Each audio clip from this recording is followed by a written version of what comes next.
Hello friends, आज की video में हम बात करने वाले हैं रीट एग्ज़ाम 2022 की।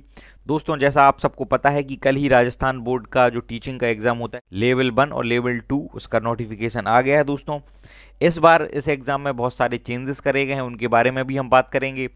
रीट एग्ज़ाम का क्या सिलेबस है उसके बारे में हम चर्चा करेंगे, क्या डेट्स हैं, कैसे फॉर्म भरना है, इन सारे टॉपिक्स को आज हम कवर करने वाले हैं। तो वीडियो को एंड तक जरूर देखिएगा। चलिए शुरू करते हैं आज का वीडियो। दोस्तों, सबसे पहली बात यहाँ पर देखने को मिलेगी, जो ऑनलाइन अप्लाई करने की डेट से बिल्कुल आ चुकी है आपकी। आज आपकी 14 तारीख है।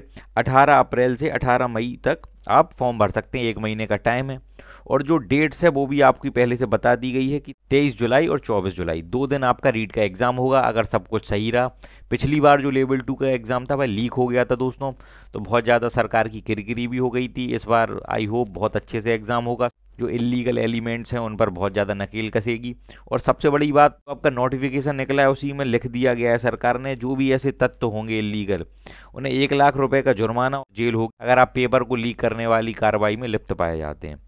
सबसे बड़ी बात जो सबसे ज़्यादा डाउटफुल होती है लोगों के लिए, क्या अदर स्टेट्स के लोग इसमें अप्लाई कर सकते हैं? तो जी हाँ, अगर आप अदर स्टेट के हैं वो भी अप्लाई कर सकते हैं, और राजस्थान के लोग तो इसमें अप्लाई करेंगे ही। तो इस बात का आप ध्यान रखें, इसकी आप तैयारी कर सकते हैं, बहुत अच्छी अपॉर्चुनिटी है। अब बात करते हैं दोस्तों, अगर आपके पास कोई भी एजुकेशनल डिग्री है तो आप अप्लाई कर सकते हैं। इसमें कोई भी डाउट नहीं होना चाहिए कि आपने राजस्थान से डिग्री करी है या किसी अदर स्टेट से।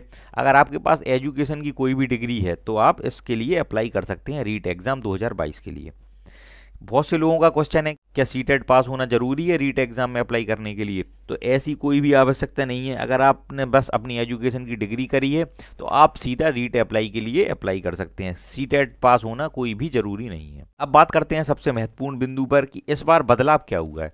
दोस्तों, जैसा हमने देखा है कि पिछली साल जो रीट का एग्जाम हुआ था वह लीक हो गया था, तो इस बार सरकार ने एक डिसीजन लिया है कि जो रीट 2022 का एग्जाम होगा वह सिर्फ एक पात्रता परीक्षा के रूप में होगी। जैसा आपका सीटेट का एग्जाम होता है, यूपी टेट का एग्जाम होता है, यह आपका एलिजिबिलिटी टेस्ट है दोस्तों, पात्रता परीक्षा है।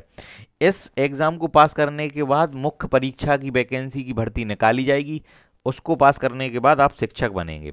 तो अब यह आपका 2 स्टेप प्रोसेस हो गया है। पहले क्या होता था कि आपने रीट एग्जाम पास किया, आपकी मेरिट बनी और आपको जॉब मिल गई। इस बार क्या होगा, आप रीट एग्जाम को पास करेंगे, उसके बाद मुख्य परीक्षा का नोटिफिकेशन निकलेगा। जैसा यूपी टेट के बाद सुपर टेट होता है ना दोस्तों, ऐसे ही राजस्थान में भी रीट के बाद मुख्य परीक्षा होगी, उसका नोटिफिकेशन जारी किया जाएगा। उसके बाद आप शिक्षक बनेंगे राजस्थान में आपकी मेरिट के आधार पर। ठीक है फ्रेंड्स, अब बात करने वाले हैं हम सिलेबस के बारे में। जो आपका रीट का एग्जाम है वह लेवल 1 और लेवल 2 होगा। आज की वीडियो में हम लेवल 1 के बारे में डिस्कस करने वाले हैं। तो सबसे पहले तो 150 मार्क्स का एग्ज़ाम होता है, ऐसे ही आपका यूपी टेट का एग्ज़ाम होता है दोस्तों, और ऐसे ही आपका सी टेट का एग्ज़ाम होता है 150 मार्क्स का। इसमें कोई भी नेगेटिव मार्किंग नहीं है, आप 150 में से 150 क्वेश्चन करके आएँ, कोई भी नेगेटिव मार्किंग नहीं है।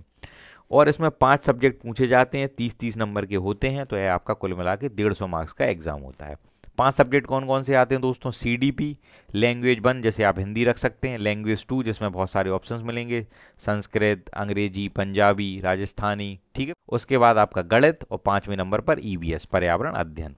तो अब हम सिलेबस के बारे में थोड़ी सी संक्षिप्त रूप में चर्चा कर लेते हैं। सबसे पहले आपका CDP, child development and pedagogy, child development and psychology, बाल विकास एवं मनोविज्ञान। इसमें आपके जो टॉपिक सिलेबस में दिए गए वह मैंने लिख लिए हैं। सबसे पहला बाल विकास, वंशानुक्रम एवं वातावरण, व्यक्तिगत भिन्नताएं, व्यक्तित्व, बुद्धि, अधिगम, अभिप्रेरणा, आरटीई 2009, समायोजन, आकलन, मापन, मूल्यांकन, और एंड में एनसीएफ 2005। दोस्तों, बहुत इजी होता है, इसमें आप इजीली 25 से 27 के बीच में मार्क्स ला सकते हैं। सीडीपी के पोर्शन में सिर्फ आपको जो टॉपिक्स दिए गए हैं उन्हें तैयार करना है। तो मेरी एडवाइस यही होगी कि जो जो टॉपिक्स इसमें दिए गए हैं पहले आप उन्हें कवर करें, उसके बाद आप अदर चीज़ों को पढ़ें। अगर आप इन टॉपिक्स को तैयार कर लेते हैं तो आपके 25+ मार्क्स इसमें आ जाएंगे। और मैं आपको एडवाइस करूंगा कि जो रीट का एग्ज़ाम होता है उसमें 140 तक लोगों के नंबर आए हैं, तो आप इसमें बिल्कुल भी लापरवाही ना बरतें। जो टॉपिक्स हैं उन्हें पहले तैयार कर लें जो सिलेबस में दिए गए हैं। अब बात करते हैं हम सेकंड सब्जेक्ट की। सेकंड नंबर पर है आपका लैंग्वेज 1। लैंग्वेज 1 में आप कोई भी सब्जेक्ट चूज़ कर सकते हैं। मेरी एडवाइस रहेगी कि आप हिंदी को चूज़ करें। हिंदी आपकी 30 मार्क्स की आती है। इसमें 2 ही टॉपिक्स हैं, एक तो आपका व्याकरण और दूसरा भाषाई कौशल, और जो टीएलएम होता है शिक्षण सामग्री, मतलब शिक्षण शास्त्र हिंदी का। व्याकरण में आपका गद्यांश पूछा जाएगा दोस्तों, रस, अलंकार, छंद, ठीक है, उच्चारण स्थान, स्वर एवं व्यंजन, जो भी आपके सिलेबस में टॉपिक्स दिए गए हैं उसे आप डाउनलोड कर लेना और उसके अनुरूप ही व्याकरण के जो पोर्सेस हैं उन्हें तैयार कर लेंगे। उसके बाद आती है आपकी भाषाई कौशल LSRW, सुनना, बोलना, पढ़ना और लिखना। तो इस क्रम में आपको पढ़ना है। और आपका TLM, हिंदी शिक्षण में क्या क्या शिक्षण सामग्री यूज होती है, बेसिक की चीज़ें। और जो आपका शिक्षण शास्त्र भाई दोस्तों जो आपने CTET के लिए तैयार किया था भाई आपके लिए इनफ होगा। अब बात करते हैं लैंग्वेज सेकंड के लिए।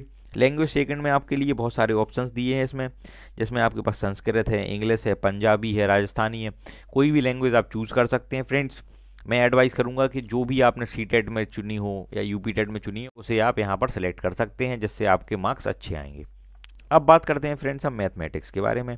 मैथमेटिक्स में भी दो हैं, एक तो आपका न्यूमेरिकल और दूसरा पेडागोजी। न्यूमेरिकल बहुत ज़्यादा ईजी आते हैं आपके, जिसमें दोस्तों आपका प्रतिशत, लाभ हानि, अनुपात, समानुपात, जो भी टॉपिक्स आपके UP-TET और CTET में हैं वही टॉपिक यहाँ पर पूछे जाएंगे। और पेडागोजी में मैथ्स की पेडागोजी, गणित शिक्षण में क्या क्या यूज़ होती है, क्या क्या सामग्री यूज़ होती है, क्या क्या सिद्धांत है, यह आपके जो आपने CTET में पढ़े हैं उसी से हो जाएगा पेडागोजी में। चीज़ आप हमेशा याद रखें कि रीट एग्ज़ाम में कंपटीशन बहुत हाई होता है। 140 से ऊपर तक लोगों के मार्क्स आते हैं, 130 प्लस तो बहुत सारे कैंडिडेट आपको मिल जाएंगे। तो आप भी अपनी तैयारी में कोई भी कसर ना छोड़ें, अच्छे से तैयारी करें, जमकर तैयारी करें। सबसे एंड में आता है EBS दोस्तों। EBS का मतलब पर्यावरण अध्ययन। इसमें जो राजस्थान बोर्ड की किताबें होती हैं वह बहुत ज़्यादा इंपॉर्टेंट हो जाती हैं EBS के लिए, जिसमें आपके टॉपिक हैं परिवार, आवास, वस्त्र, सभ्यता एवं संस्कृति, परिवहन व संचार, जल, पृथ्वी एवं अंतरिक्ष और पर्यावरण का शिक्षण शास्त्र। और भी टॉपिक्स हैं यहाँ पर, मैंने मेन लिख लिए हैं दोस्तों सिलेबस से डिसाइड करके, छांट कर। आप सारे टॉपिक्स को एक बार देख लें सिलेबस के और उसी के अकॉर्डिंग तैयारी करें। राजस्थान बोर्ड की जो बुक्स हैं वह आपके लिए बहुत ज़्यादा इंपॉर्टेंट होने वाली हैं। और शिक्षण शास्त्र में जो गतिविधि आधारित शिक्षण होता है पर्यावरण में, जो CTET के एग्जाम में आपसे पूछा जाता है, वही टॉपिक्स इसमें भी शिक्षण शास्त्र में पूछे जाएंगे। तो कहने को तो इसका सिलेबस बहुत कम है और 5 सब्जेक्ट हैं जिन्हें आप बहुत अच्छे से तैयार कर चुके होंगे। अब आपको क्या करना है दोस्तों, 3 चीज़ें यहाँ पर आपको याद रखनी है। पहला, आपको सिलेबस के अकॉर्डिंग तैयारी करनी है, सिलेबस में जो जो टॉपिक्स हैं उन्हें आपको पढ़ना है। दूसरा, आपको रीट के जो प्रीवियस ईयर क्वेश्चंस हैं, जो पहले रीट के एग्जाम हुए हैं, उन्हें बहुत अच्छे से तैयार करना है।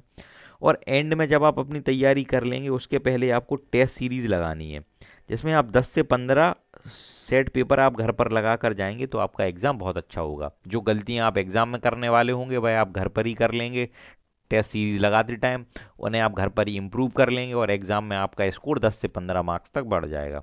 फ्रेंड्स, अगर आप रीट एग्जाम के सारे सब्जेक्ट के नोट्स परचेज करना चाहते हैं तो आपकी स्क्रीन पर एक व्हाट्सएप नंबर दिखाई दे रहा होगा, आप उस व्हाट्सएप नंबर पर हमें मैसेज कर सकते हैं। थैंक यू फ्रेंड्स, जय हिंद।